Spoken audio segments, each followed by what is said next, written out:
तो एक आम आदमी पर इसका क्या असर पड़ेगा जो कि पहले ही टैक्स दे रहा है। इसी पर हम बात करेंगे। हमें ज्वाइन करें ज़ीशान मर्चेंट साहब जो कि टैक्स एक्सपर्ट हैं, उनको हम वेलकम कहते हैं। अस्सलाम वालेकुम ज़ीशान साहब।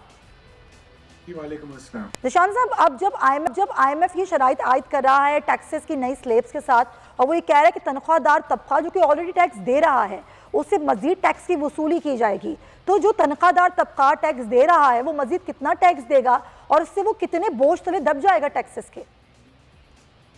बिस्मिल्लाहिर्रहमानिर्रहीम। देखिए, ये जो IMF की कंडीशन है, ये वो कह रहे हैं कि जो एग्जिस्टिंग स्लैब्स हैं सैलरी के,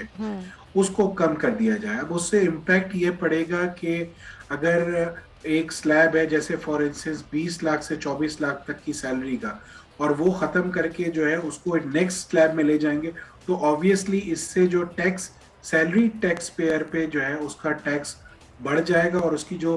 घर ले जाने वाली तनख्वाह जिसको हम टेक होम सैलरी कहते हैं उस पर यकीनन फ़र्क आएगा। और मैं समझता हूँ कि ये ना सिर्फ एक ऐसा मुतालबा है कि जो कि नाजायज़ है,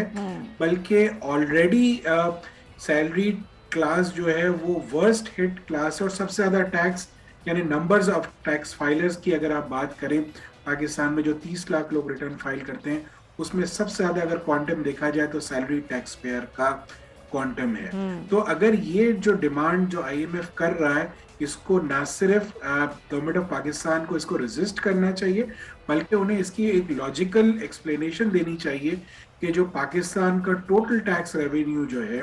जो भी कलेक्ट होता है हमारा, जैसे पिछले साल 4.8 ट्रिलियन के करीब था, और इस दफा हमारा जो हदफ है 5.8 ट्रिलियन का, उसका मोर देन 80% जो टैक्स रेवेन्यू कलेक्शन है वो तो जो है वो तकरीबन 1000 कंपनियां देती हैं पाकिस्तान की, और बाकी जो 20% टैक्स है उसका जो टोटल सैलरी का इम्पैक्ट है मेरे ख्याल से करीबन कोई 10% के करीब होगा। तो अगर आप टोटल रेवेन्यू कलेक्शन की बात करें तो 90% तो अदर सोर्सेज से कलेक्ट होता है। तो ज़ीशान साहब, ये जो मिडिल क्लास तबका है, जो सैलरीड पर्सन है, जिसकी सैलरी से तनख्वाह, आप तनख्वाह से भी टैक्स ले रहे हैं, वैसे वो माचिस की तीली से लेकर हर चीज़ पर टैक्स दे रहा है, तो अगर उस पर मजीद टैक्स का बोझ डाला जाएगा तो वो कैसे डाला जाएगा? क्योंकि वो जो सैलरीड पर टैक्स दे रहा है वो तो दे रहा है, तो ये जो टैक्स है इजाफी, ये कहाँ लगाया जाएगा?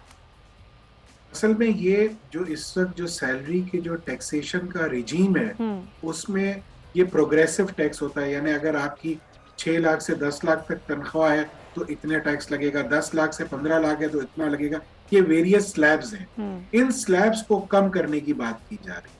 कि ये स्लैब्स अगर 10 हैं तो इसको कम कर दिया जाए, ताकि जो टैक्स का रेवेन्यू है